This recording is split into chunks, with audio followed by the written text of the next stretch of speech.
Le prochain point consiste à établir des objectifs à long terme. C'est primordial. Lorsque vous établissez des objectifs à long terme, cela vous permet non seulement d'avoir confiance en vous, et surtout de les diviser. Donc, si par exemple, vous avez des objectifs à long terme et que vous ne les divisez pas, vous n'allez pas avancer. Dernièrement, je voulais cotiser 1000 euros. Et j'étais en mode, si je me sacrifie, je cotise directement les 1000 euros là d'un coup. Voilà, je n'en parlerai plus quoi. J'aurais déjà mis ça de côté.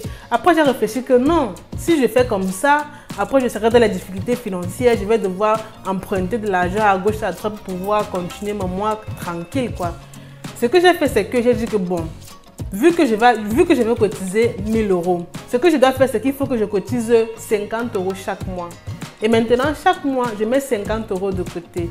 Chaque mois, je mets 50 euros de côté. Et parfois, lorsque j'ai une entrée d'argent imprévue, soit je le mets dans le fonds d'urgence, soit je prends une partie, je complète directement pour pouvoir rapidement atteindre les 1000 euros que j'ai prévu atteindre.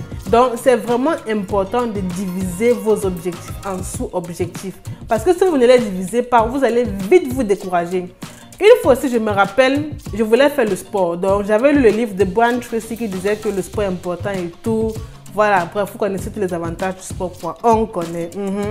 Et du coup, j'avais dit que chaque matin, il faut que je fasse ma routine de 5 minutes. Donc, je savais que bon, voilà, comme moi aussi, j'aime tester les choses.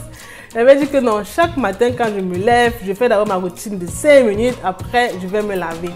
La première semaine, ça a quand même un peu donné. Ça, on va dire, ça marchait encore. Et la deuxième semaine, j'étais en mode de non. 5 minutes chaque matin, c'est trop. C'est quoi? C'est le sport de quoi? Et c'est comme ça en fait que non seulement j'ai même perdu la motivation pour continuer à faire le sport là. Bref, non seulement j'avais, parce que j'ai déjà continué, j'avais perdu la motivation pour continuer à faire le sport là. Donc j'avais arrêté une bonne période quoi. Maintenant, ce que je fais, c'est quoi? C'est que je sais que je dois faire le sport 2 fois chaque semaine. Donc, pour le mois-ci, je vais faire le sport 2 fois la semaine et en raison de 5 minutes par séance. Le mois prochain, je vais faire le sport 3 fois la semaine. Donc, j'avance un peu. Parce qu'au début, j'ai d'abord essayé de brusquer mon organisme. Même mon organisme était surpris que c'est quoi avec toi? Donc maintenant, je vais doucement. Et de cette façon-là, je suis automatiquement motivée quoi.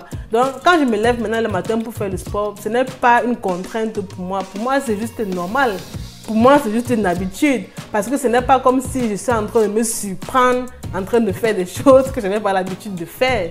Donc c'est vraiment important de diviser ces objectifs en sous-objectifs et d'avancer doucement. La prochaine étape consiste à éviter le multitâche. Lorsque vous faites le multitâche, déjà de 1, vous baissez votre productivité et de 2, vous augmentez le stress. Ce que moi je faisais régulièrement avant, c'est que lorsque par exemple j'avais décidé de ranger la maison, je commence au salon, je dis que non, je pars d'abord dans la chambre. Après je dis que non, ce que je vais faire, c'est qu'il faut d'abord que je mette la nourriture au feu pour que quand ça cuit, je suis en train de travailler et quand je finis de travailler, je mange directement. Donc, il y avait un peu de chaos, un peu de partout. Dans la chambre, tout était en dessous. Au salon, pareil. À la cuisine, pareil. La douche, alors, oh! Je disais que non, il faut d'abord que je vaporise un peu. Et c'est comme ça, en fait, que tout était en désordre. À un moment donné, je reste comme ça, je dis que mince. Je suis même fatiguée. Je suis que mince. Je suis même fatiguée. Et je vois tout ce que j'avais mis en désordre. Et je vois en fait que j'étais obligée de ranger tout ça avant de dormir. Non, c'est comme ça en fait que je commençais seulement à bricoler. Donc je bricolais vite pour finir quoi et passer à autre chose. Maintenant ce que je fais c'est quoi? C'est que quand je vais ranger, je commence d'abord par le salon. Un autre jour je prends la chambre. Un autre jour je prends la douche. Donc l'histoire que je fais tout, non, moi je ne suis plus dans ça. J'ai aussi constaté en fait que le multitâche parfois c'est pas bien.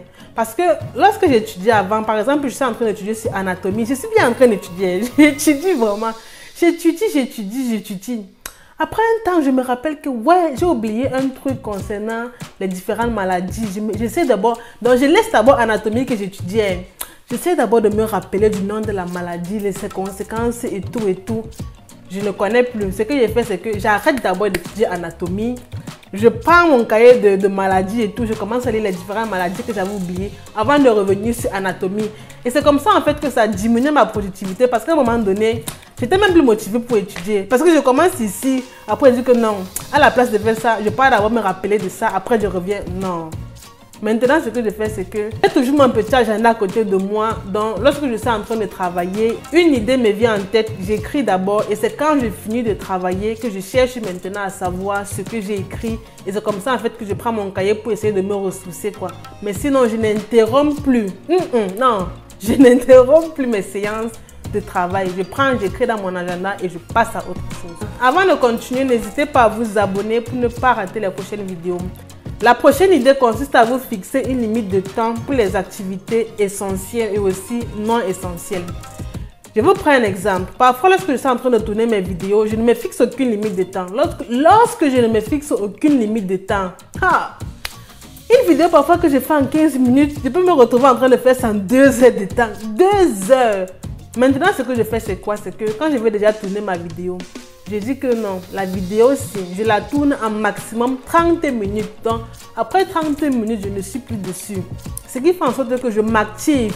Ça m'évite aussi de faire les erreurs, de trop me répéter et tout. Non, je m'active vraiment et régulièrement, même en 25 minutes. 25, j'ai déjà fini. 25 minutes, pas plus.